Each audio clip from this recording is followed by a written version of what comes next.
This is my all meat, no potatoes 2-minute review of the Spyderco Paramilitary 2. The Paramilitary 2 has earned its reputation as one of the best knives that Spyderco produces, and it is well loved in the knife community. This is a rather large everyday carry knife that comes in at an overall length of just under 8¼ inches and a blade length just under 3½ inches. The Paramilitary 2 does come in a variety of handle colors as well as blade steels. This particular pairing is a blade steel of CPM S110V and a handle made out of a bluish purple colored G10.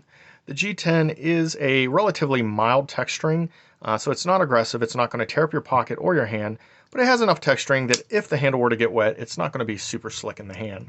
One of the other nice things about this knife is going to be that the belt clip is fully reversible, both tip up, tip down, left or right hand carry. It also does come with a lanyard hole if you're into that. One of the things you'll notice about this knife is it's extremely smooth to flick open and to close. And the smooth action on that closing is due in part to the proprietary compression lock that Spyderco uses in this knife.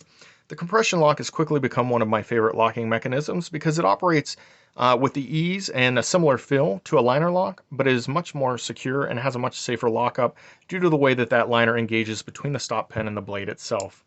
So what are the only downsides of this knife? I would say that is probably going to be the price point. Right now you can pick this knife up at around a price point of about $215. $200 is a lot of money for a knife. So when I'm rating this knife, I'm comparing it to other $200 knives. I think if you're going to drop $200 on a knife, I don't know that you can do any better than the Paramilitary 2. I can tell you you're absolutely going to love this knife.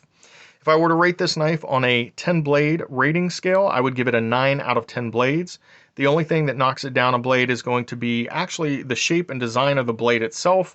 It gets a little thin toward the point and the tip, meaning that it's not really suitable for all heavy duty cutting tasks. You're going to want to be careful not to have any lateral stress toward the point of that blade. Otherwise though, I highly recommend the Paramilitary 2 if you've never held one. I think the minute you flick that thing open and closed, you're going to fall in love with it and understand why this knife is worth $200.